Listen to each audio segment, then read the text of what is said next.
I came back from my business trip earlier than expected. I didn't tell anyone I was returning. I wanted to surprise Miguel. When I arrived on our street, I saw several cars parked in front of our house. The garden was decorated with blue and pink balloons. A banner read, "Welcome, our little miracle." I parked my car a street away and walked over. The door was slightly open. Music and laughter spilled from inside. When I stepped in, I froze. In the middle of the living room, Carmen, my best friend, was visibly 6 months pregnant. My mother-in-law, Rosa, was gently stroking her belly while my mother served drinks. Gifts were stacked on a decorated table. "So, is the nursery ready?" my Aunt Elena asked. "Almost," Carmen replied. Miguel insisted on painting it himself. He's been working on it every weekend. At that moment, my husband walked in, carrying more drinks. He approached Carmen and hugged her from behind, placing his hands on her belly. "We just need to set up the crib. We picked it out together last week." I watched as my mother stiffened upon seeing me. She quickly walked over. "Anna,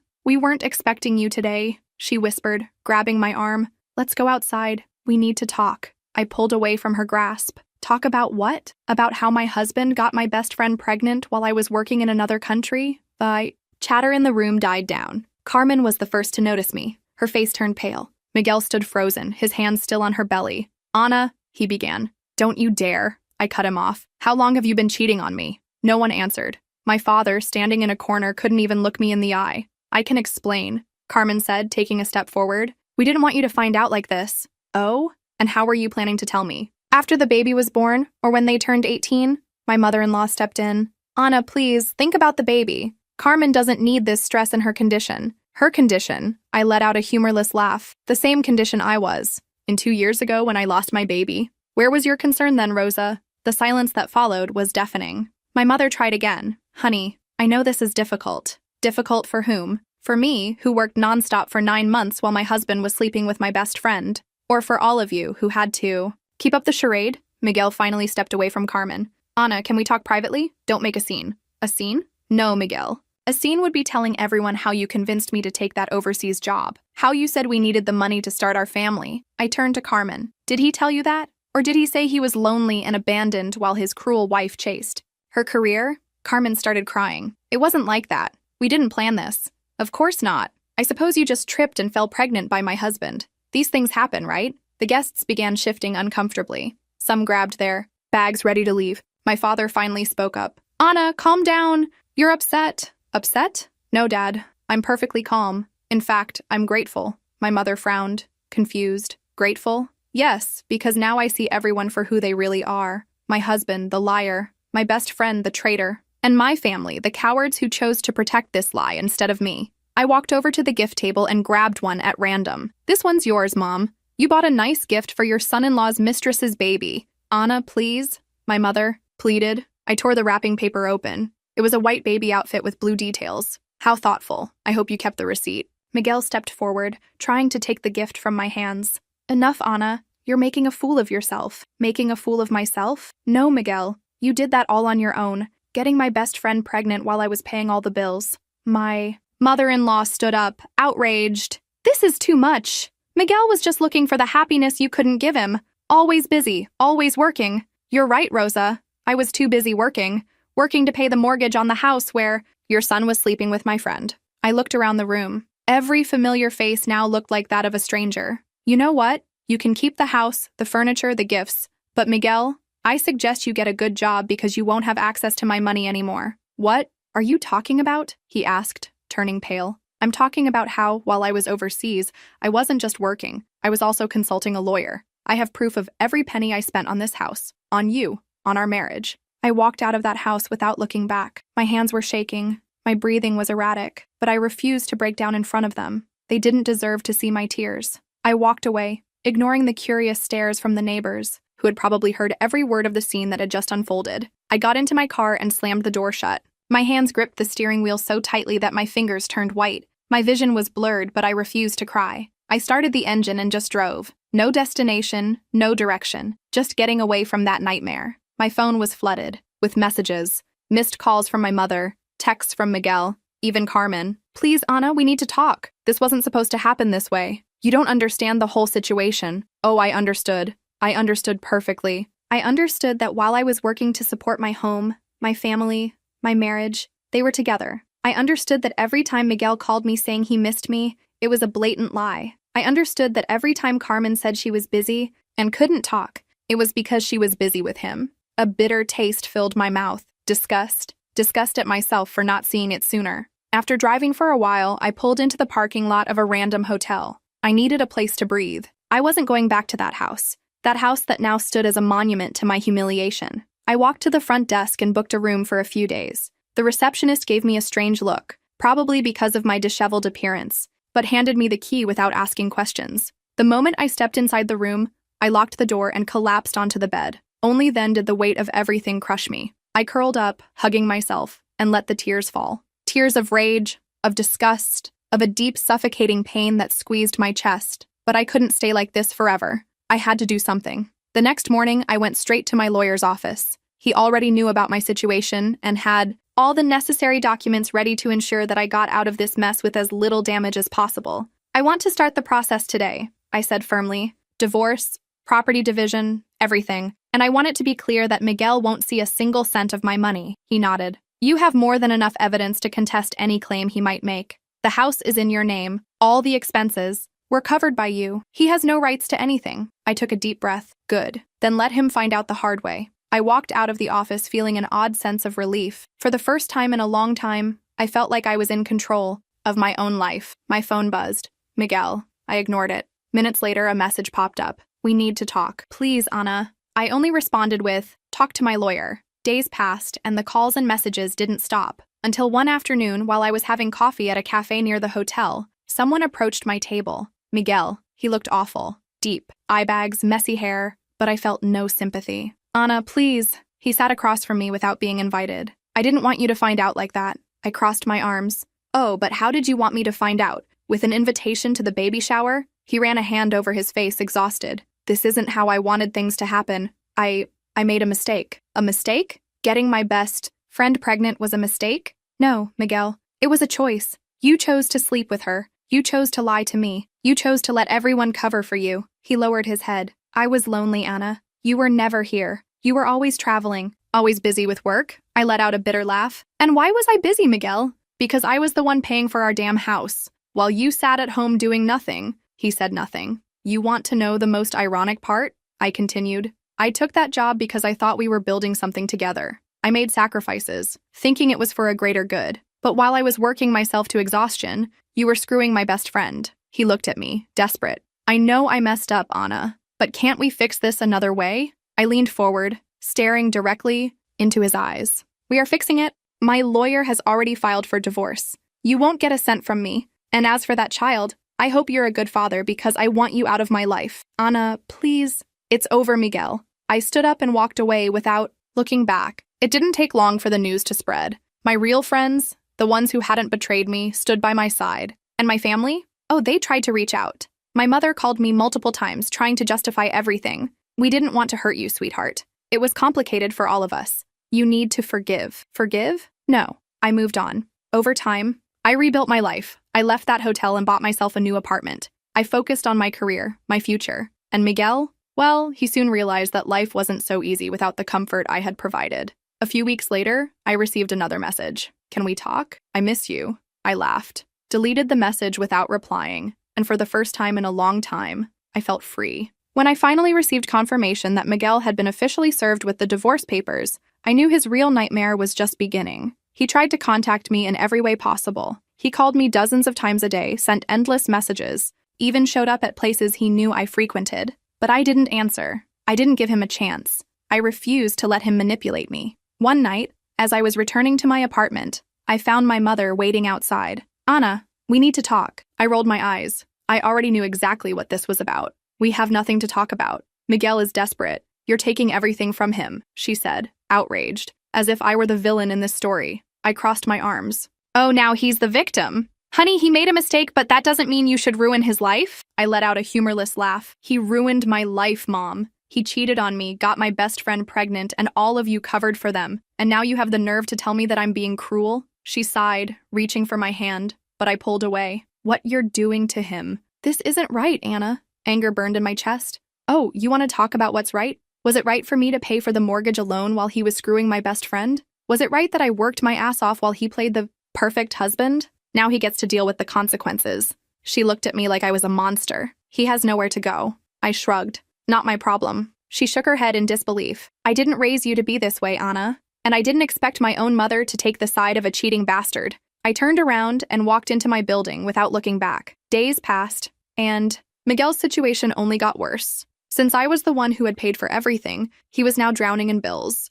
The mortgage payments were overdue, and without my money to cover them, he quickly spiraled into financial ruin. Then came the eviction. I knew it was coming. When I received confirmation that he had failed to make any payments, I made sure to personally be there to witness the moment he was forced out of my house. When I arrived, the place was in chaos. Boxes were scattered around the front yard. Miguel was arguing with the officer handling the eviction. Carmen stood beside him, clutching her pregnant belly with a panicked expression. "Anna!" he shouted when he saw me. "You can't do this!" To me, I crossed my arms, feeling a dark sense of satisfaction bloom inside me. I can and I did. This isn't fair. I lived in this house. No, I paid for this house. You were just a parasite living in it. His face turned red with frustration. "Where the hell do you expect me to go?" I shrugged. Not my problem. Carmen looked at me, as if expecting mercy. "Anna, please, please?" She actually had the nerve to look me in the eyes and say, "Please?" I took a step toward her. "Oh, so now you can say my name?" Before, it was just, "I hope she never finds out,"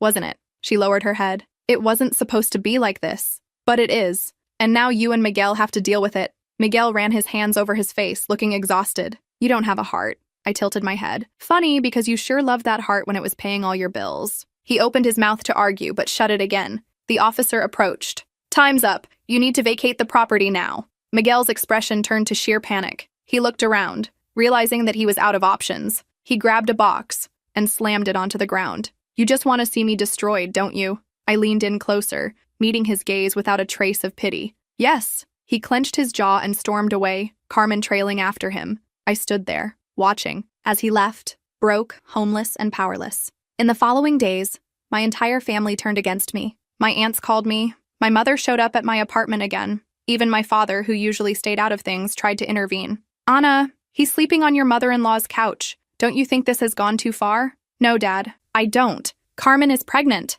They have nothing." "Great. Then Miguel can finally do what he should have done a long time ago. Get a job." My mother threw her hands up, exasperated. "You're obsessed with revenge. And you're obsessed with protecting a cheater." They couldn't change my mind. And Miguel? Oh, Miguel was in ruins. No home, no comfort, no access to the money he had leached off me for years. I heard through some mutual friends that he had started taking odd jobs to make ends meet, but it wasn't enough. And then, the inevitable happened. Miguel showed up at my apartment. He looked miserable, thinner with dark circles under his eyes. "Anna, please, I have nothing left." I stared at him. "I know. I need help." I tilted my head, pretending to think. "Like I needed help when I found out you were cheating on me." He closed his eyes, frustrated. "I was an idiot, I know that. But I can't change the past." I crossed my arms. "No, but you sure as hell can suffer in the present." His hands clenched into fists as he swallowed his pride. "You don't have to be this cruel." "Oh, but I do. I learned from the best." And with that, I slammed the door in his face.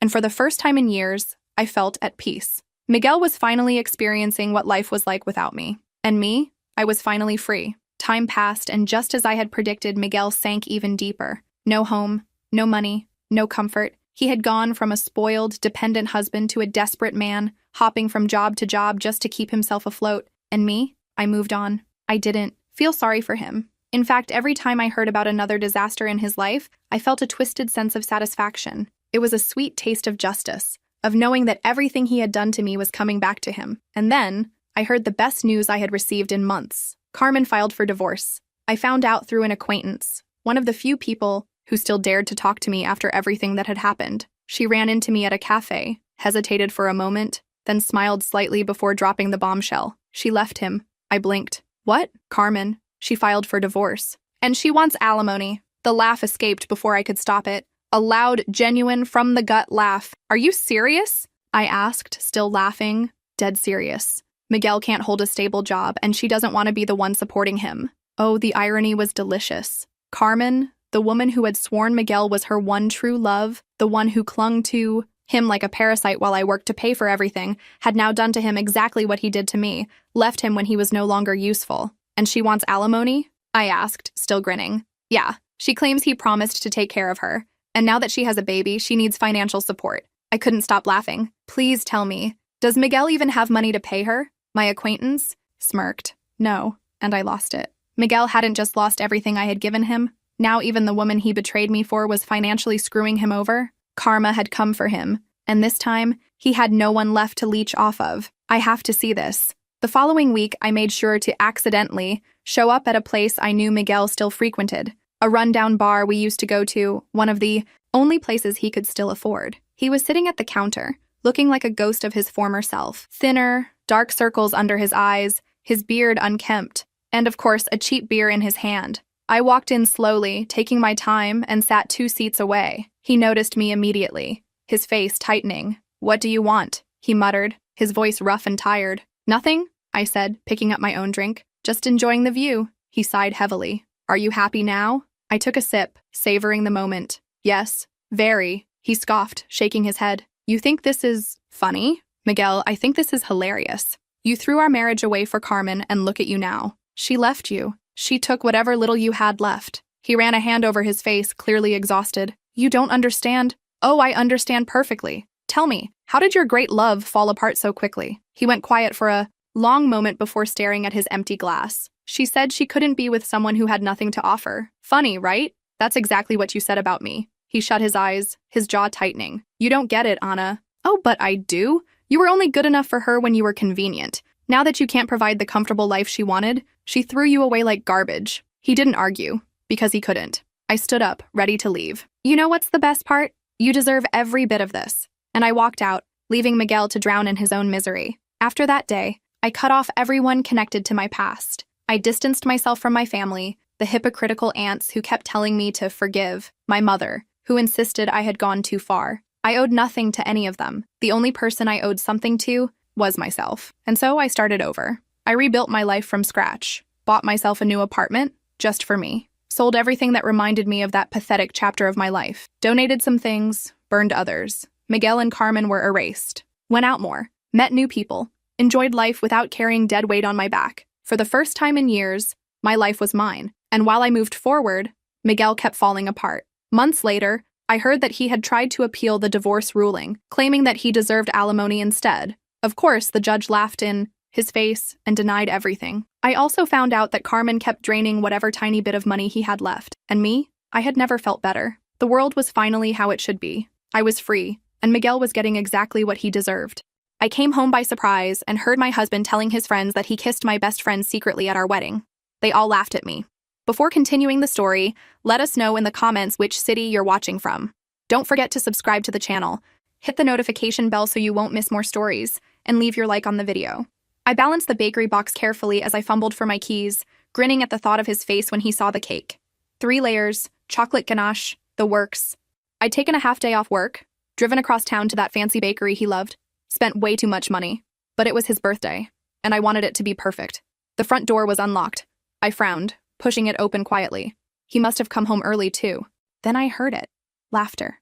Male voices coming from the living room, loud and unrestrained. I recognized his laugh immediately, that deep rumble that used to make my stomach flip. Now it just made me pause in the hallway, uncertain. "Man, I still can't believe she never noticed," someone said. It sounded like his college friend, the one who always drank too much at parties. "Right? I mean, it's right there on the video, clear as day." Another voice, higher pitched. "His cousin, maybe." My husband's voice cut through. "What can I say? She was too busy playing perfect hostess to notice anything." They erupted into laughter again. Something cold settled in my chest. I set the cake box down on the console table, moving slowly, quietly. My feet knew the way through our house, avoiding the creaky floorboard near the kitchen, staying close to the wall. Through the archway, I could see the back of the couch, the glow of the TV reflecting off the walls. "Play it again," someone urged. "The part where you..." "Shh, wait, let me rewind." I stepped closer, pressing myself against the wall. On the screen, I saw myself in my wedding dress. White lace, sweetheart neckline, the dress I'd searched for over 6 months to find. I looked happy, radiant, clueless. The camera panned across the reception. There was the DJ booth, the buffet table with its ridiculous ice sculpture, guests dancing. Then it zoomed in on a corner of the venue, partially hidden by floral arrangements, my husband in his tuxedo, and my maid of honor, Becca, in that emerald green dress we'd spent hours picking out together. They were talking, standing close, too close. Then he leaned in, and she didn't pull away. It wasn't a cheek kiss. It wasn't a congratulatory hug that went wrong. His hand was on her waist, her fingers clutching his lapel, and their mouths were together for 1, 2, 3 seconds that seemed to stretch into eternity on that screen. "Look at her in the background," one of them said, pointing. On the screen, I could see myself across the room, laughing with my aunt, completely oblivious to what was happening 20 feet away. "She had no clue," my husband said, and I could hear the smile in his voice. "Still doesn't. You think she ever watched the video?" "Nah. She watched it once right after the wedding, said it made her too emotional to watch again. Too many happy memories or whatever." He said it mockingly, and they all laughed. My hands were shaking. I pressed them flat against the wall, trying to steady myself. "Becca, though," the cousin said. "She was hot that night. Still is." "Tell me about it," my husband replied. "Sometimes I wonder." "Dude, you're married." Yeah. "To someone who thinks folding my laundry is quality time." More laughter. My vision blurred. I couldn't tell if it was tears or rage or both. "But hey," he continued, "her dad keeps the bills paid, she keeps the house clean, and I get to do whatever I want. Not a bad setup." I stood there for what felt like hours, but was probably only seconds, watching them rewind and replay that moment over and over. Each replay felt like a fresh wound, the knife twisting deeper. Finally, I forced myself to move. I walked backward, retracing my steps through the hallway, past the abandoned cake box, out the front door. I sat in my car in the driveway, staring at the steering wheel. 3 years. We'd been married for 3 years, and on the day I'd promised forever to him, in front of everyone we loved, he'd kissed my best friend. And she'd let him. My phone buzzed. A text from him. "Where are you? Thought you were coming home early." I stared at it. Through the windshield, I could see the living room window, could see the flicker of the TV screen. I picked up my phone and called my sister. When she answered, I couldn't speak for a moment. "Hey," she said. "What's wrong? Can you come over?" My voice sounded strange, distant. "I need you to come over right now. I'm on my way." I hung up. Then I got out of the car, grabbed the bakery box from the console table, and walked back to my car. The cake was still perfect, completely intact. I set it on the passenger seat and started the engine. I drove to the park 3 blocks away and sat there, engine running, air conditioning blasting even though it wasn't hot. My hands wouldn't stop shaking. My sister arrived in 15 minutes. She pulled up next to me, got out, and climbed into my passenger seat without a word, moving the cake box to the back. "Talk to me," she said. I couldn't. Not yet. Instead, I pulled out my phone and opened the voice recording app. "I need to go back. I need to record what they're saying." "What? Why?" "Because no one will believe me otherwise." My voice sounded mechanical, detached. "Because I need proof." She studied my face for a long moment, then nodded. "Okay, let's go." We drove back in silence. I parked on the street this time instead of the driveway. My sister stayed in the car while I approached the house alone, phone already recording in my pocket. The front door was still unlocked. I could hear them before I even stepped inside. They'd moved on from the wedding video, but the conversation hadn't improved. "I'm just saying, man, you've got it pretty good," the college friend was saying. "Nice house, everything paid for, and you don't have to do shit. Right? Her dad basically funds our whole life. The mortgage, the cars, even that vacation we took last year. All him." My husband sounded proud of this. "And she doesn't even realize how much control I have. She thinks we're partners. What about Becca, though?" The cousin again. "You two still in touch?" My breath caught. I pressed closer to the wall. "Here and there. She texts sometimes. Nothing serious." "Yet," someone said, and they all laughed. "Look, I'm not stupid enough to blow up my situation. As long as her dad's writing checks and she's cooking dinner every night, I'm staying put. It's comfortable." "But you're not happy," the college friend said. It wasn't a question. A pause. "Happy? I don't know. It's not about happy. It's about easy. And this is easy." "Until it's not," the cousin said. "What happens when she figures out you checked out years ago?" "She won't. She's too busy trying to be the perfect wife to notice I stopped trying to be a good husband." More laughter. I felt sick. "Remember your bachelor party?" the college friend said. "You told us then you weren't sure about getting married." "Yeah, but her dad had already put down the deposit on the venue. What was I supposed to do? And honestly, it's not terrible. She leaves me alone most of the time, the house is always clean, and I don't have to worry about bills. Could be worse." "Could be better, though," the cousin said. "Could be with someone you actually want to fuck." I stopped recording. I'd heard enough. I walked back outside, got in my car with my sister, and played the recording for her. She listened in silence, her face growing harder with each passing second. "That son of a bitch," she said when it finished. "That absolute son of a bitch." 3 years, I said. "We've been married for 3 years, and this whole time, he married you for money and convenience." She wasn't asking. "My dad doesn't even give us that much. He helped with the down payment on the house, and sometimes he gives us money for Christmas or birthdays, but it's not like we're living off him. Doesn't matter. That's how he sees it. You're a meal ticket and a maid service. I stared at the steering wheel. The recording was still playing in my head, on loop, mixing with the image of him kissing Becca at our wedding. What do you want to do? My sister asked. I want him out, I said. The words came out stronger than I expected. I want him out of my house. Tonight? Tonight. She reached over and squeezed my hand. Then let's go get him out. We sat there for another minute, gathering strength. Then I started the engine and drove back to the house that was in my name, that my father had helped me buy before I even met my husband, and that I'd stupidly added him to the mortgage on after we got married. My sister followed me inside this time. The men in the living room looked up when we appeared in the archway. Hey, babe, my husband said, smiling like nothing was wrong, like he hadn't just spent the last hour mocking our marriage. I thought you were working late? I was, I said. My voice was steady, cold, but I came home early, for your birthday. He stood up, and I saw the moment confusion crossed his face. He could tell something was wrong, but couldn't figure out what. The cake's in the car, I continued. Chocolate ganache. 3 layers. I spent 2 hours picking it out. Oh, that's really nice. I heard everything, I said. The room went silent. His friends exchanged glances. What do you mean? But his face had gone pale. I held up my phone. I mean, I heard you talking about the wedding video. About Becca. About how my dad pays for everything and I'm basically your maid. It was just guy talk, I didn't— Get out, I said. What? Get out of my house. Now. His friends were already standing, grabbing their phones and keys, mumbling excuses about needing to leave. They couldn't get out fast enough. My sister watched them go with her arms crossed, making sure they actually left. When the door closed behind them, my husband turned back to me. You're overreacting. It was just stupid guy talk. I didn't mean any of it. Yes. You did, I said. Every word. He tried to follow me as I walked to the bedroom. My sister blocked his path. Give her space, she said. This is my house too. Actually, I called from the hallway. It's my house. My name was on the deed first.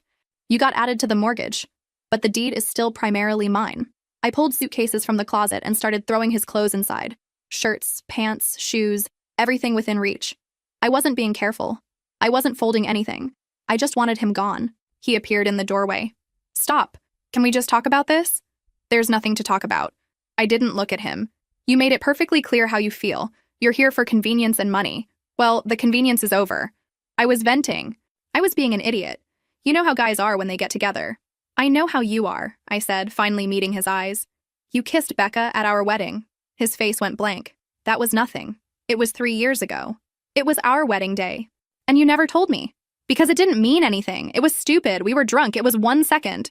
It was 3 seconds. I watched the video. Multiple times, actually, since your friends seem to enjoy replaying it. He ran his hands through his hair. Okay, I fucked up. I should have told you. But nothing happened after that, I swear. Do you still talk to her? A pause. Too long. Sometimes. But it's just, get out. Baby, please. Don't call me that. I zipped one suitcase closed and moved to the dresser for more clothes. You don't get to call me that after what you said about me. I'm not your baby. I'm not even your wife, apparently. I'm just the woman whose father pays your bills. I didn't mean it like that. Yes, you did. I grabbed another armful of his clothes. You said you're only staying because it's comfortable. Because I cook and clean and don't bother you. Well, I'm bothering you now. Pack your shit and leave. My sister appeared behind him. Can you talk to her? Tell her she's being crazy? She's being sane for the first time in 3 years, my sister said. Now move. He looked between us and I saw the moment he realized we were serious. Where am I supposed to go? Call your mother, call your friends, call Becca for all I care, just get out of my house. Our house. I'm on the mortgage, which I can refinance in my name. My dad will help me. You know, the dad whose money you've been living off of? His jaw tightened. That's not fair. Fair? I laughed, but it came out harsh. You want to talk about fair? You've been pretending to be a good husband while mocking me behind my back. You kissed my best friend at our wedding. You just admitted you checked out years ago, and you think I'm being unfair? I made mistakes, okay? I'm sorry, but you can't just throw away 3 years of marriage over one bad day. This isn't about one bad day. This is about 3 years of lies. I dropped another suitcase at his feet. This is everything from your side of the closet. If I missed anything, I'll mail it to your mother's house. You're really doing this? Right now? On my birthday? The audacity of that statement hit me like a physical blow. Yes, right now, on your birthday. Because I came home with a cake to surprise you, and instead, I found out my entire marriage has been a complete joke. He stared at me for a long moment. I waited for more arguments, more excuses, more manipulation. But something in my face must have told him it was over. Fine, he said finally. Fine, I'll go. But this isn't over. We need to talk about this properly when you've calmed down. I am calm, I said. And I was. Underneath the anger and hurt, I felt strangely clear-headed. And we will talk. Through lawyers. You can't be serious. I've never been more serious about anything in my life. My sister handed him his suitcases. He took them, his hands shaking slightly, and looked at me one more time. You'll regret this, he said. No, I said quietly. I regret the 3 years I wasted on you. I'm not making that mistake again. He left. My sister and I listened to him stumble down the stairs, heard the front door open and close, heard his car start in the driveway and pull away. Then I sat on the edge of the bed and started to cry. My sister sat beside me, pulling me into her arms. I sobbed into her shoulder, all the shock and pain finally breaking through. She didn't say anything. She just held me while I fell apart. When the tears finally slowed, she got up and came back with a box of tissues and a glass of water. Drink, she said. I did. My throat was raw. We need to call Dad, she said gently. And you need to call a lawyer. First thing tomorrow. I nodded, wiping my face. What about Lily? Our daughter. She was at my parents' house for the night, having a sleepover with them. She had no idea her world was about to change. We'll figure that out, my sister said. One thing at a time. The next morning, my parents arrived early. My father's face was tight with controlled anger when I played him the recording. My mother just looked sad. I never liked him, my father said quietly. But I thought maybe I was being overprotective. You were right, I said. We were sitting at the kitchen table, Lily still asleep upstairs. About everything. My mother reached across the table and squeezed my hand. What do you need from us? A lawyer. A good one. My father nodded. I know someone. She handled my business partner's divorce last year. She's tough. Good. I want tough. My sister brought coffee, and we started making a list of everything that needed to happen. Change the locks, remove his name from shared accounts, document everything. My father offered to help with the mortgage refinancing. The house was yours first, he said. We'll make sure it stays that way. Around 9, Lily woke up and came padding downstairs in her pajamas, dragging her stuffed rabbit. Mommy. She climbed into my lap and I held her tight, breathing in the smell of her shampoo. Hi, baby. Where's Daddy? The question I'd been dreading. Everyone at the table went quiet. Daddy's staying somewhere else for a while, I said carefully. Why? Because Mommy and Daddy need some time apart. Did you have a fight? Something like that. She was quiet for a moment, processing. Is he coming back? I don't know, sweetie. Maybe not. Oh, she hugged her rabbit tighter. Okay. It was too easy. That acceptance. She was only 4. She didn't understand yet what this meant. My mother took Lily to the living room to watch cartoons while the adults continued planning. My phone kept buzzing. Text after text from him. I'm sorry. Please, can we talk? I love you. You're being unreasonable. My mother wants to talk to you. I ignored them all. Then the calls started. Different numbers. I blocked each one. His mother's number popped up and I let it go to voicemail. Her message was exactly what I expected. Defending her son. Accusing me of overreacting. Demanding I reconsider. I deleted it. He's going to escalate, my sister said. You know that, right? I know. We should document everything, every call, every text, every time he shows up. Shows up? My mother asked, alarmed. He will, my sister said grimly. Guys like him always do. They can't handle losing control. She was right, of course. By noon, he was parked outside the house. I watched from the window as he sat in his car, staring at the front door. He didn't get out, just sat there. Should we call the police? My mother asked. He's not doing anything illegal, my father said. He's parked on a public street, but he's harassing her. Not technically, not yet. After an hour, he left, but he came back that evening, and the next morning. Each time, he just sat there, watching the house. On the 3rd day, I had my first consultation with the lawyer my father recommended. Her name was Ruth, and she had the kind of sharp, no-nonsense energy I needed. You have the recording? She asked. I played it for her. She listened without expression, taking notes. This is good. Very good. Shows his state of mind, his motivations. The fact that he admitted to ongoing contact with the other woman is particularly useful. There's more, I said, and told her about the wedding video, about Becca, about the years of feeling like something was off but never being able to prove it. Do you suspect there's been a physical affair? I don't know, maybe. He said they still text. We'll need to get access to his phone records if possible. And social media. People are usually careless about what they put online. She outlined the process, filing for divorce, establishing custody arrangements, dividing assets. It sounded exhausting and expensive. Your father mentioned he'd help with costs, she said. That's good. Your husband will likely try to drag this out. They usually do when they're the ones being left. How long will this take? Months, maybe a year. It depends on how cooperative he is. I left her office feeling drained. My sister picked me up. How'd it go? She's good. Scary good. I think she'll destroy him. Good. He deserves it. We drove home in silence.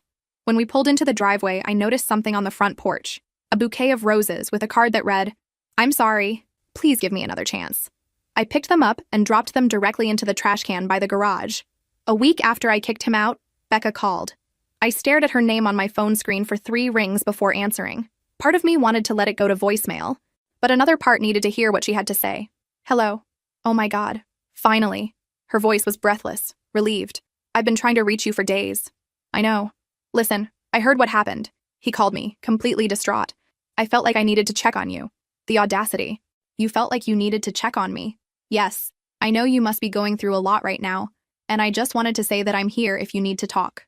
I sat down on the couch, phone pressed to my ear, trying to process this. "Becca, I saw the wedding video." Silence. "The kiss," I continued, "at my wedding, with my husband. That was..." She took a breath. "That was a mistake. We were drunk. It didn't mean anything.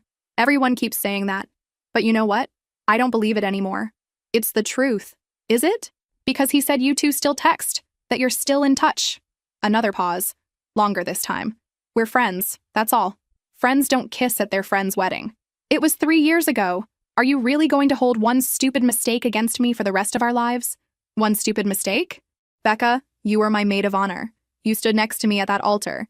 You gave a toast about how perfect we were together. And the whole time, you'd just finished kissing my husband in a corner of the venue. I know how it looks, but how long have you been sleeping with him?" The words came out before I'd fully formed the thought. But once they were out there, hanging in the air between us, I knew. I just knew. "What? We're not. Don't lie to me. Not anymore. I swear we're not together. We're just friends. Does your fiancé know you're just friends with my husband?" I heard her breath catch. "That's not fair." "Fair? You want to talk to me about what's fair?" "Look, I called because I care about you. I wanted to make sure you're okay." "No," I said slowly. "You called because he asked you to. He's probably sitting right there, isn't he? Telling you what to say?" "He's not." "Put him on speaker. I know he can hear me." "Jesus Christ." I heard his voice in the background. Muffled, but definitely his. "Just hang up. Is he at your place, Becca? Your place that you share with your fiancé? He needed somewhere to stay. His mother's place is too far from work. So you took him in. How generous of you. You threw him out. What was he supposed to do? Not be a lying, cheating piece of shit would have been a good start. You're being unreasonable. He made mistakes. But so have you. You pushed him away. You were always so focused on being perfect." "Stop," I said. My voice came out cold, controlled. "Just stop. How long, Becca? How long have you been fucking my husband?" I heard him say something sharp in the background. Then Becca's voice, quieter now. "This isn't what you think. Then tell me what to think. Because from where I'm sitting, it looks like my best friend and my husband have been having an affair, possibly since before we even got married. It's not like that." "Then what's it like?" She was crying now. I could hear it in her voice.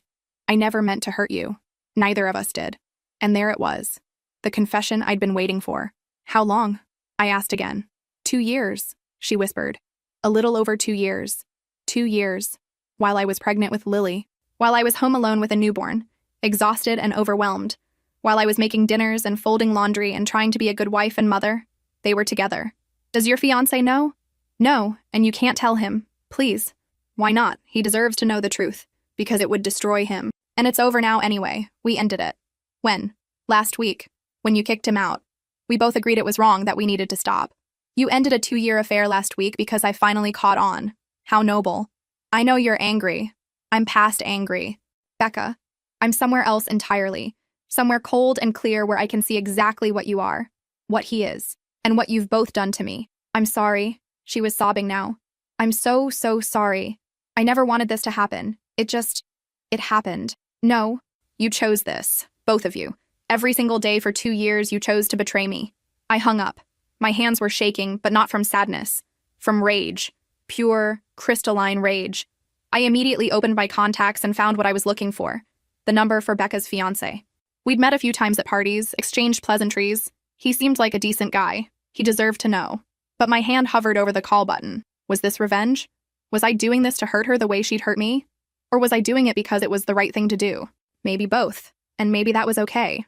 I pressed call. He answered on the second ring. "Hello? Hi.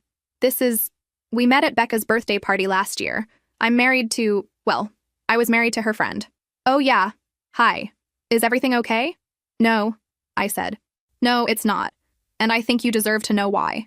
His name was Tom. Over the next hour, I told him everything. The wedding video, the recording, the phone call with Becca, the confession. He was quiet for most of it, only asking a few clarifying questions. When I finished, there was a long silence. I need to check something, he said finally. Can I call you back? Of course. He hung up. I sat on my couch staring at the wall, wondering if I'd just made everything worse. But no, he deserved to know. Just like I'd deserved to know. My sister came downstairs. Was that him? No. Becca's fiancé.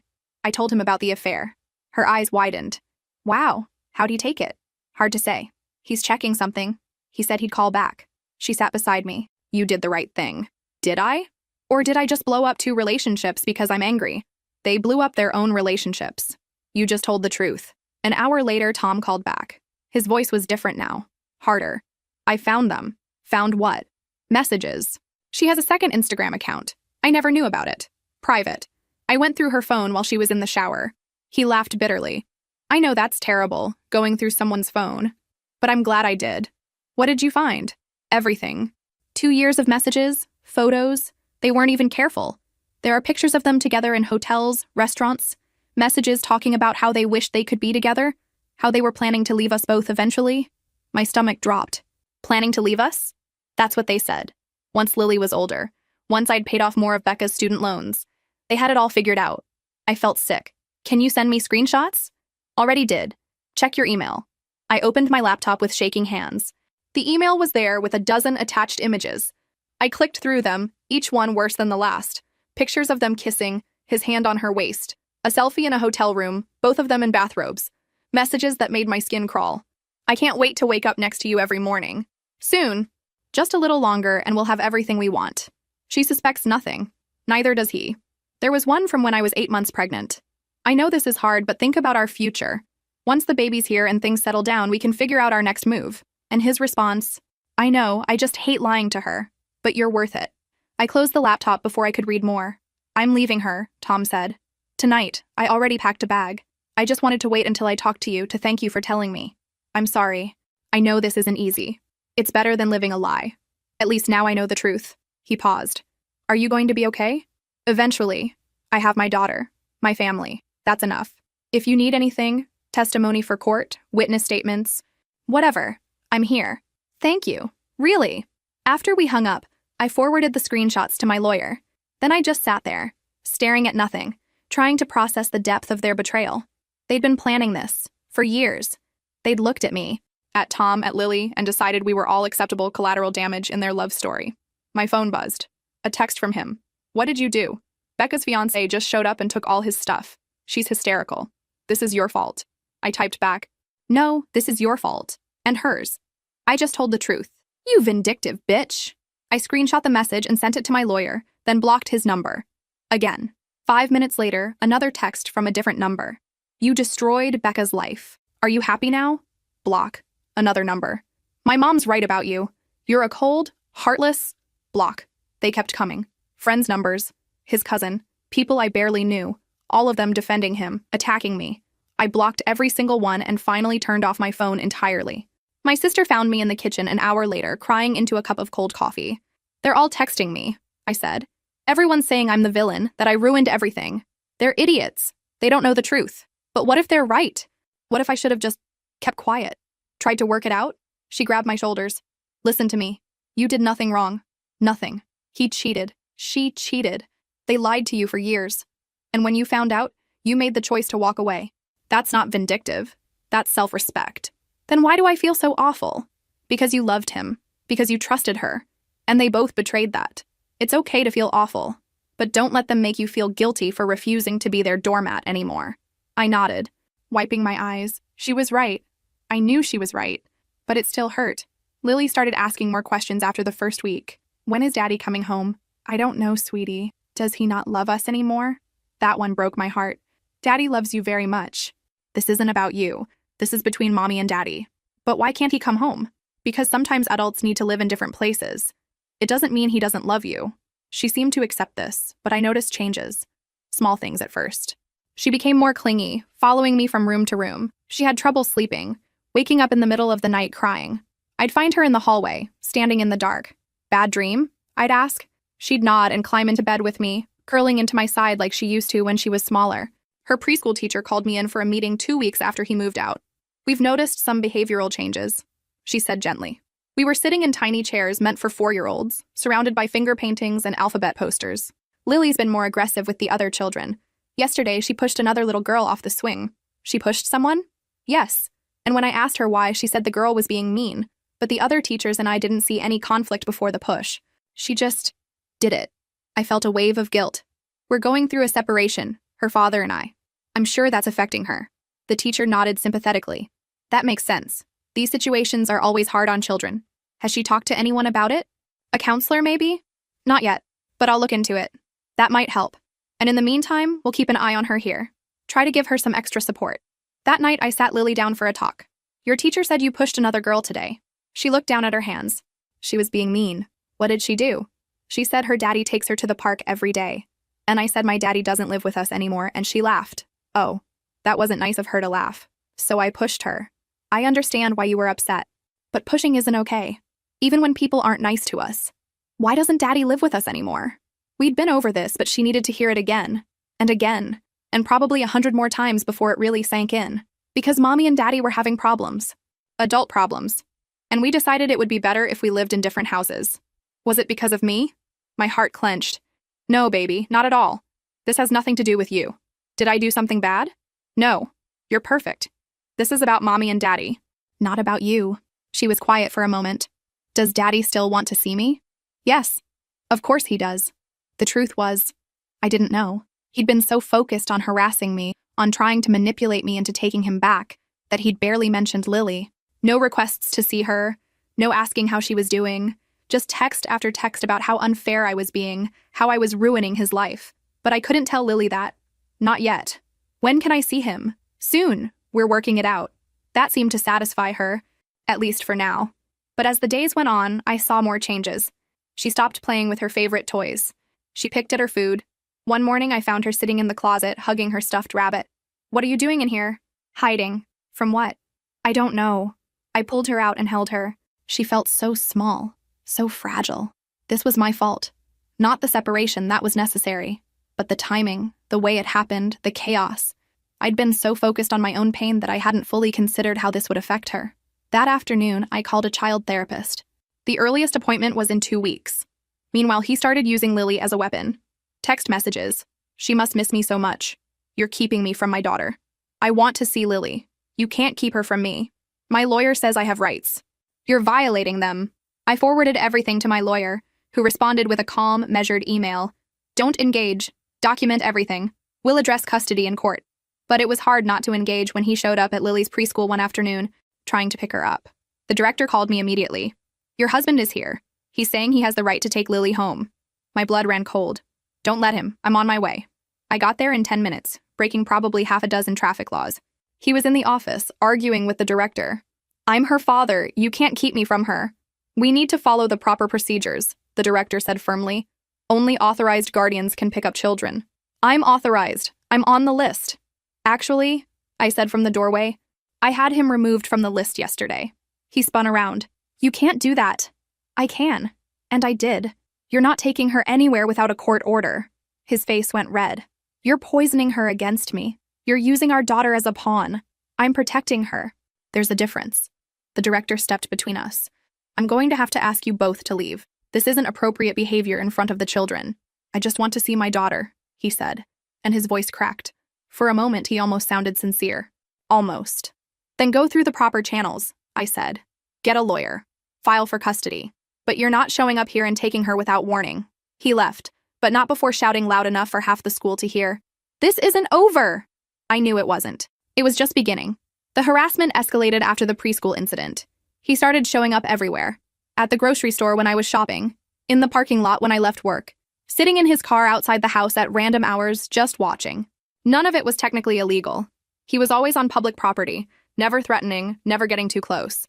But it was constant, and it was exhausting. My lawyer filed for a restraining order, but the judge denied it. He hasn't made any threats, Ruth explained over the phone. He hasn't been violent. The judge doesn't think there's enough evidence of imminent danger. He's stalking me. I know, but legally he's just present, in public places where he has every right to be. So I just have to live like this? Looking over my shoulder constantly? Document everything. Take photos every time you see him. Record dates, times, locations. If this continues, we can try again for the restraining order. But for now, we focus on the divorce and custody. The divorce papers were filed. He was served at work, which I knew would humiliate him. Good. His response was to start a campaign of phone calls. Not to me. I'd blocked every number he tried. But to everyone I knew. My friends, my co-workers, my family. She's lying about me, he'd say. She's mentally unstable. I'm worried about Lily's safety. Some people believed him. Others called me to warn me what he was saying. Either way, it was exhausting to constantly defend myself. Then his mother showed up at my house. I was making dinner when the doorbell rang. Through the peephole, I could see her standing on my porch, arms crossed, face hard. I considered not answering, but she'd just keep ringing, and Lily was in the next room. I opened the door but didn't invite her in. What do you want? To talk some sense into you. There's nothing to talk about. You're destroying my son's life over one mistake. One mistake? He had a 2-year affair with my best friend. He married me for money. He's never loved me. That's not true. He does love you. He just made a bad choice. 2 years of bad choices. Everyone makes mistakes. Are you really going to throw away your marriage without even trying to work it out? We're done working it out. I'm done being lied to. Think about Lily. She needs her father. She'll have her father. Through supervised visitation if he's lucky. Her face went red. You're a vindictive, spiteful woman. My son deserves better. Your son deserves exactly what he's getting. Now get off my property. I'm not leaving until... Get off my property, or I'm calling the police.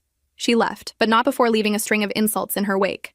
I locked the door, leaned against it, and tried to calm my racing heart. Lily appeared in the hallway. Who was that? Nobody important, sweetie. Was it Grandma? I'd forgotten that Lily knew his mother's voice. Yes, but she had to go. Why was she yelling? She was just upset.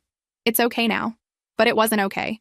That night, he showed up at 7 a.m, pounding on the door hard enough to wake both of us. I know you're in there. We need to talk. I grabbed my phone and started recording. Lily was crying in her room, scared by the noise.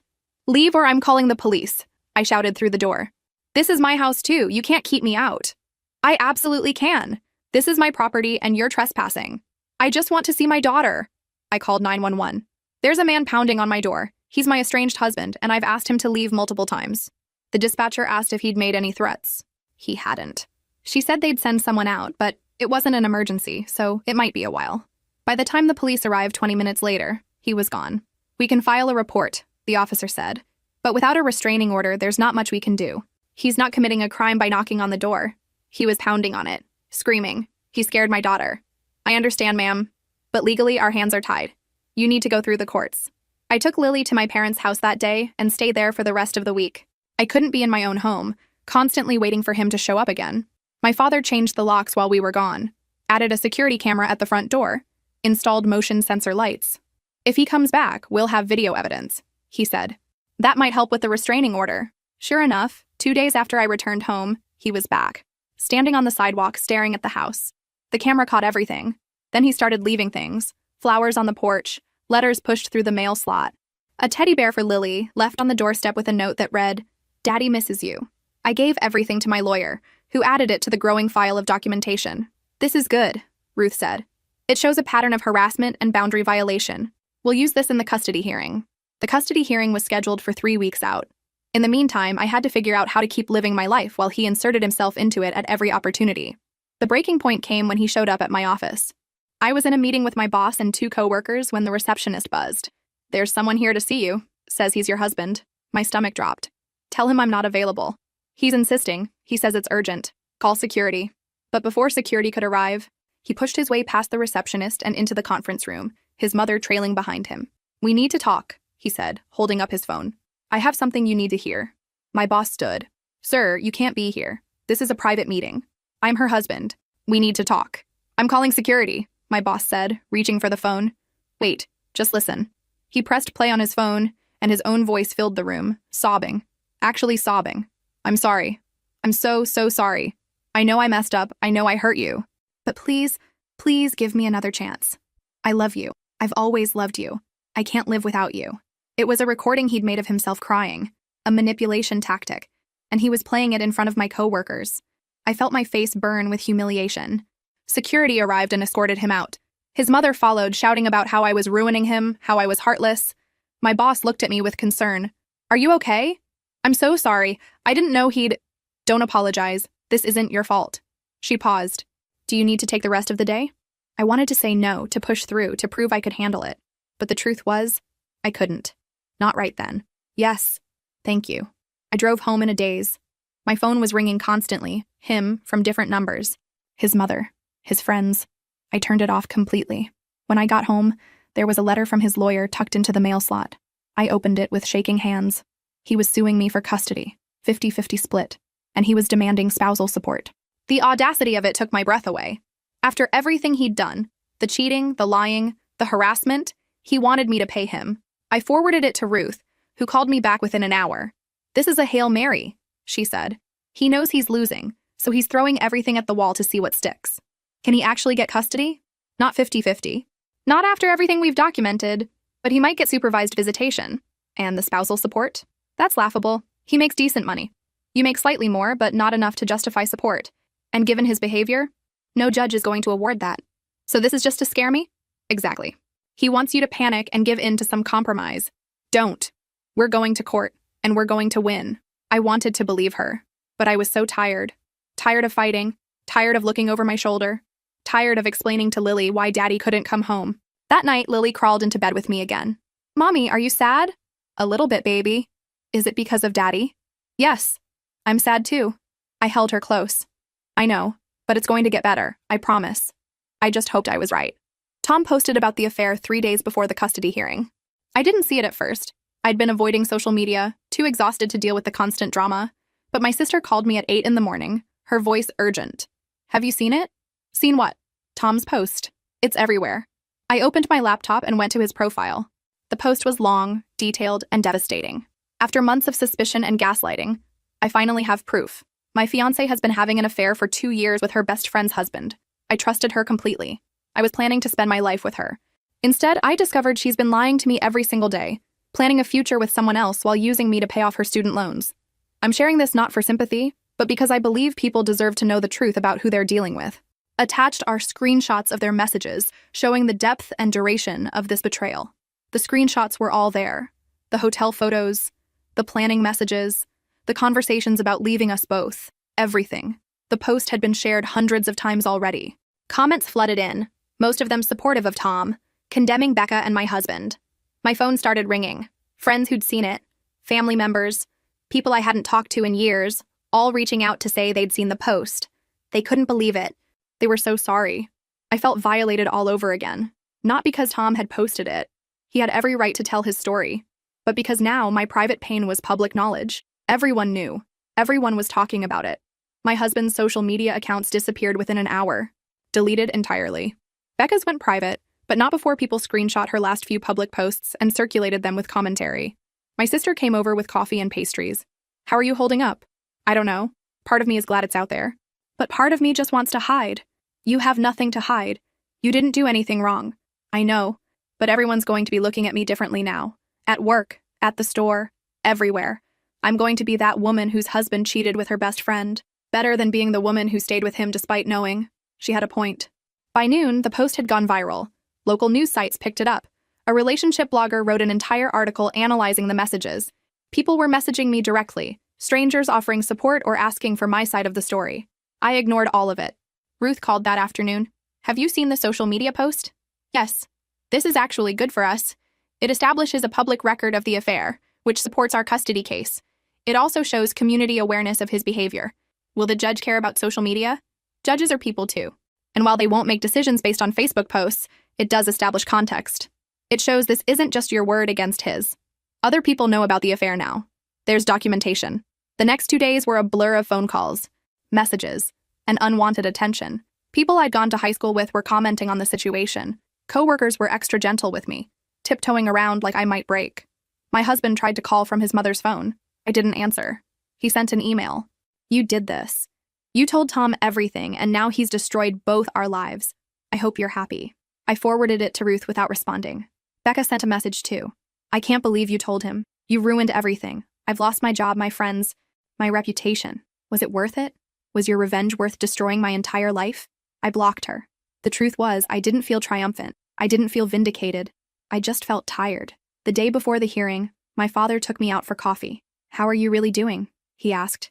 "Honestly, I don't know. Everything feels surreal. Like this is happening to someone else and I'm just watching. That's shock. It'll pass." "Will it?" "Because right now I can't imagine feeling normal again." "You will. It takes time. But you're strong. Stronger than you think." "I don't feel strong. I feel like I'm barely holding it together." That's what strength looks like sometimes. Just getting through the day, keeping Lily safe and happy, fighting for what you deserve. That's all strength. I wanted to believe him. That night, I went through all the documentation one more time with Ruth. The recordings, the messages Tom had found, the security camera footage of him banging on my door, the incident reports from the preschool and my workplace. "We have a solid case," Ruth said. "Infidelity, harassment, boundary violations, concerning behavior around the child. The judge will see all of this. What if he doesn't? What if the judge thinks I'm being vindictive? Then we appeal. But I don't think that'll happen.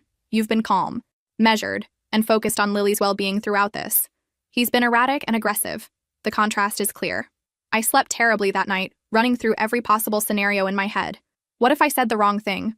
What if the judge didn't believe me? What if he got joint custody and I had to share Lily with him every week? By morning, I was exhausted but determined. I put on my best professional outfit, did my hair and makeup carefully, and tried to look like someone who had their life together, even if I didn't feel like it. My parents met me at the courthouse.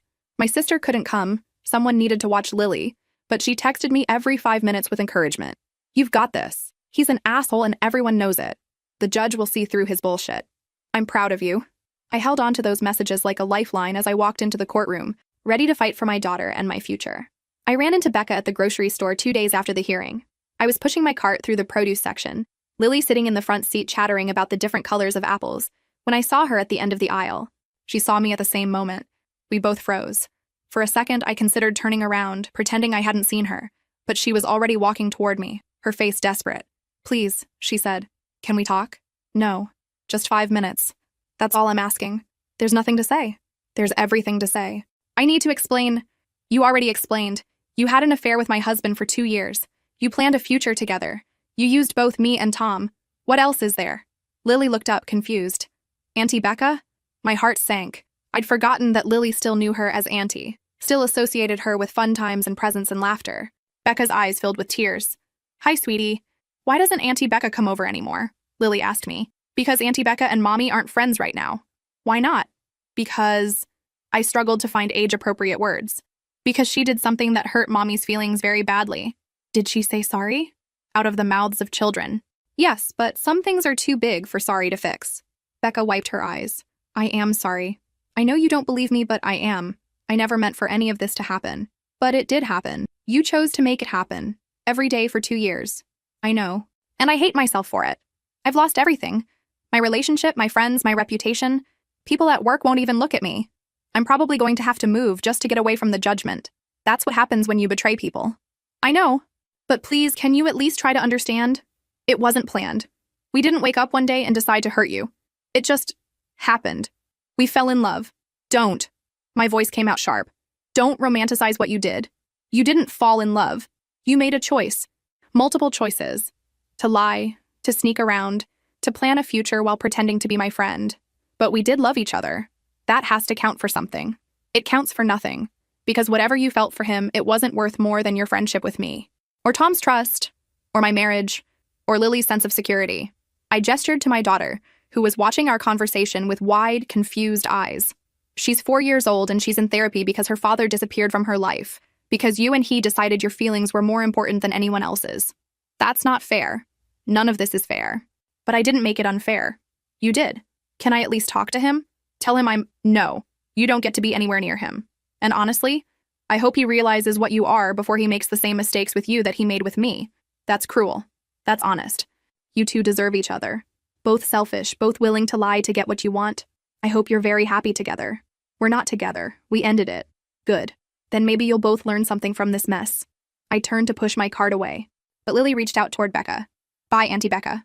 Becca's face crumpled. "Bye, sweetheart." As we walked away, Lily asked, "Is Auntie Becca sad?" "Yes, baby." "Why?" "Because she lost something important to her." "What did she lose?" "Me. She lost me." Later that night, after Lily was in bed, I sat on the couch and let myself cry.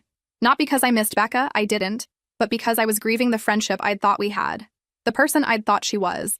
My sister found me there an hour later. Rough day? Ran into Becca at the store. Oh God. What happened? I told her. She listened quietly, then said, How do you feel? Empty. Like I should feel angrier or more satisfied, but I just feel empty.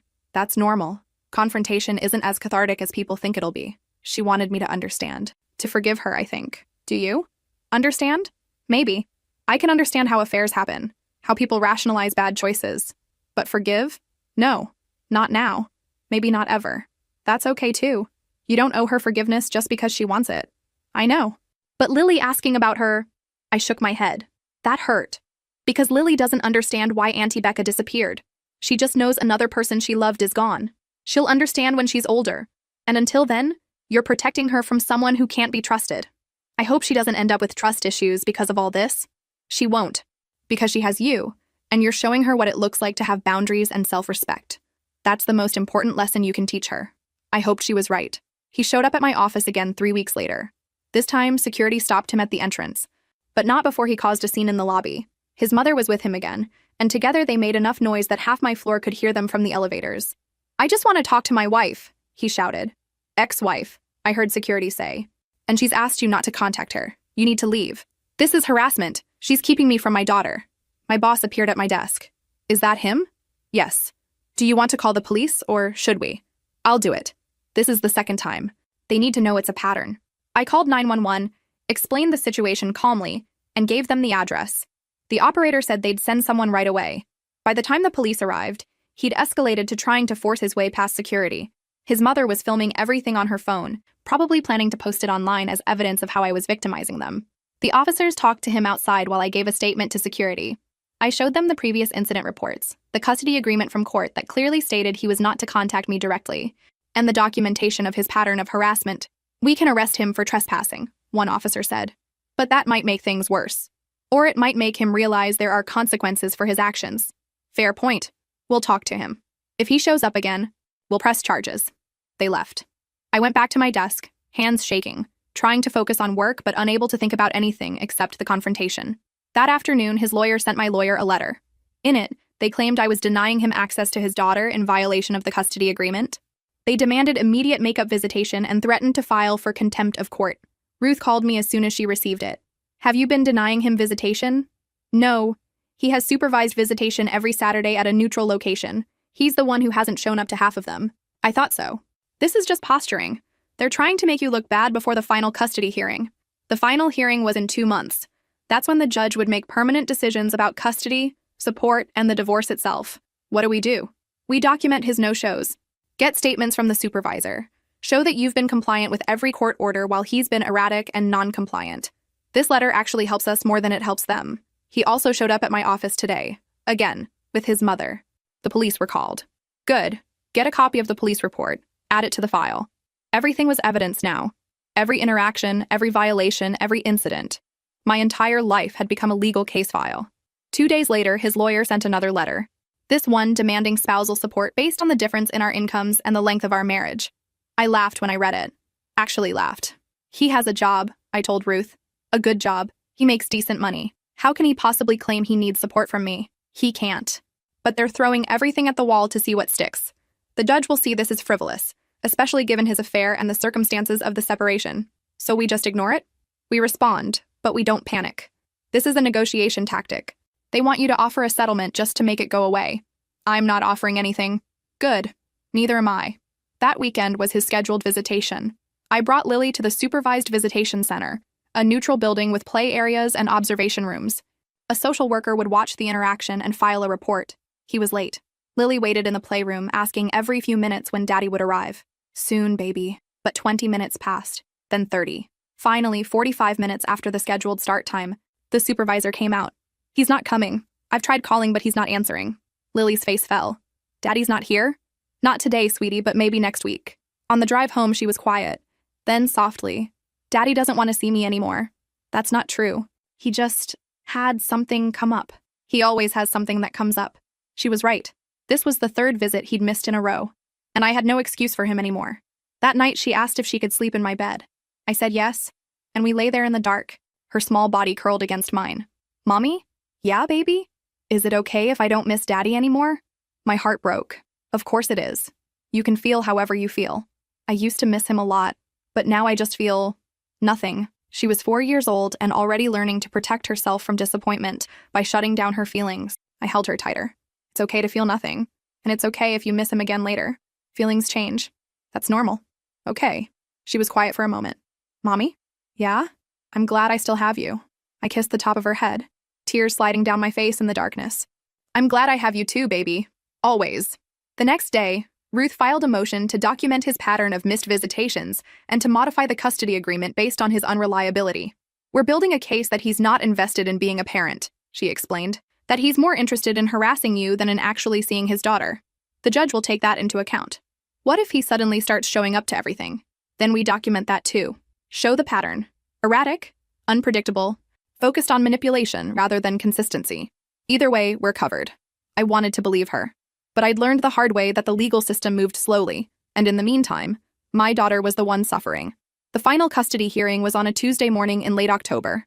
I arrived early with Ruth, dressed professionally, carrying a folder with every piece of documentation we'd collected over the past 4 months. My parents sat in the gallery behind me, silent support. He arrived 10 minutes late with his lawyer, looking disheveled and angry.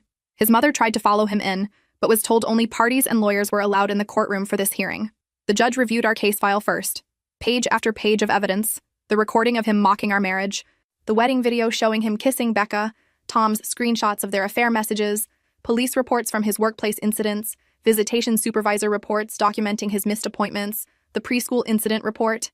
Ruth presented everything methodically, building a clear narrative. A man who'd betrayed his wife, harassed her after she left, used their daughter as a weapon, and then failed to show up when given opportunities to actually parent. His lawyer tried to paint me as vindictive, as someone who destroyed his life and reputation out of spite. But when the judge asked for examples of my misconduct, they had nothing. Every action I'd taken was documented as protective, not punitive. Your client has missed 3 consecutive supervised visitations, the judge noted, looking over his glasses at my husband. Can you explain why? He mumbled something about work conflicts and not being able to afford the supervision fees. The supervision fees are $50 per session, the judge said. You have a full-time job earning adequate income. That's not a valid excuse. I couldn't see my daughter with someone watching me like I'm a criminal. You're not being treated like a criminal. You're being supervised because of your documented pattern of erratic behavior, harassment of your ex-wife, and the incident at your daughter's preschool, where you attempted to remove her without authorization. That's my daughter. I have rights. You have responsibilities, the judge corrected, which you've repeatedly failed to meet. Meanwhile, your ex-wife has complied with every court order, maintained stable housing and employment, ensured your daughter's attendance at therapy and school, and documented your behavior without retaliation. Ruth leaned back slightly. I could feel her satisfaction even though her face remained neutral. The judge took a brief recess to review the evidence. Those 20 minutes felt like hours. When he returned, his decision was clear and comprehensive. Primary physical custody to me. Supervised visitation for him every other Saturday, which could be reevaluated in 6 months if he completed a co-parenting class and maintained consistent attendance. He was ordered to pay child support. His request for spousal support was denied outright.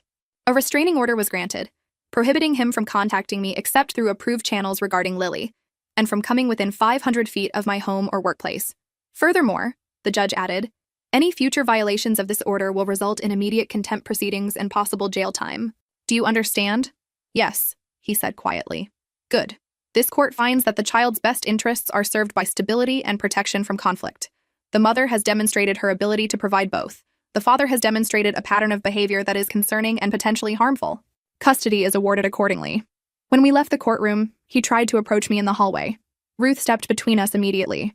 The restraining order is effective immediately, she said firmly. Walk away. He did, but not before his lawyer pulled him aside for what looked like a very tense conversation. My father hugged me tight. It's over. Not completely, I said. We still have the divorce settlement to finalize. But the hard part was done. Lily was safe. I was safe. And he finally had consequences for his actions.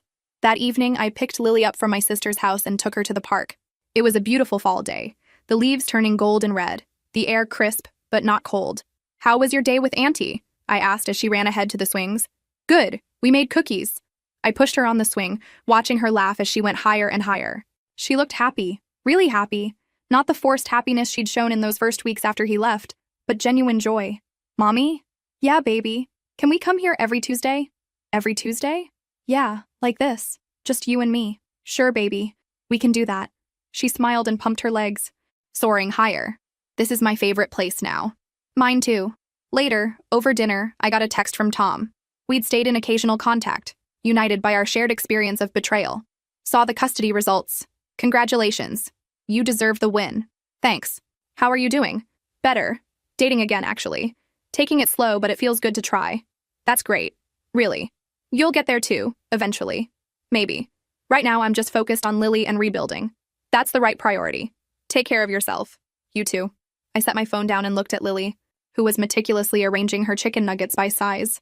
Why are you looking at me like that? She asked. Because I love you. I love you too, Mommy. She went back to her nuggets, then added, This is nice. Just us. Yeah, I said. It really is. 3 months later, the divorce was finalized. He got limited possessions, a small portion of joint savings, and nothing else. I kept the house, my car, and primary custody. The restraining order remained in place. Becca moved to another state. I heard through mutual acquaintances that she'd taken a job 3 hours away, starting over somewhere no one knew her story. My husband continued living with his mother, showing up sporadically to his supervised visits, and complaining to anyone who'd listen about how unfair the system was.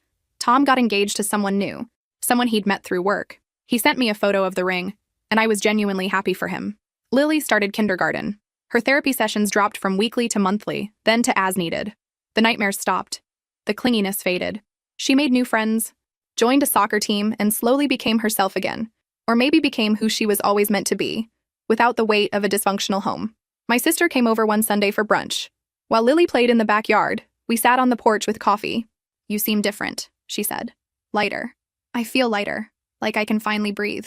You know what I realized? In all the time I've known him, I never saw you really happy. Not like you are now. I thought I was happy. I thought that's what marriage was supposed to feel like. Well, now you know better. Now I know better. She raised her coffee cup. To knowing better. I clinked my cup against hers. To knowing better. That night, after tucking Lily in, I sat in my living room in my house, with no one to answer to or accommodate or tiptoe around. I opened my laptop and started looking at continuing education classes, something I'd always wanted to do but never had time for. Outside, the neighborhood was quiet. Inside, everything was exactly as I wanted it. Clean but lived in, peaceful but full of life. Mine. The cake I'd bought that day, the one I'd set on the passenger seat before discovering his betrayal, had long since been thrown away. But the life I was building now was sweeter than any cake could ever be. Lily called from her room. Mommy, can you check for monsters? I smiled and got up. Coming, baby. As I walked down the hallway toward her room, I realized this was it. This was happiness. Not perfection, not a fairy tale, not the life I'd imagined when I said I do 3 years ago. But it was real, it was mine, and it was enough.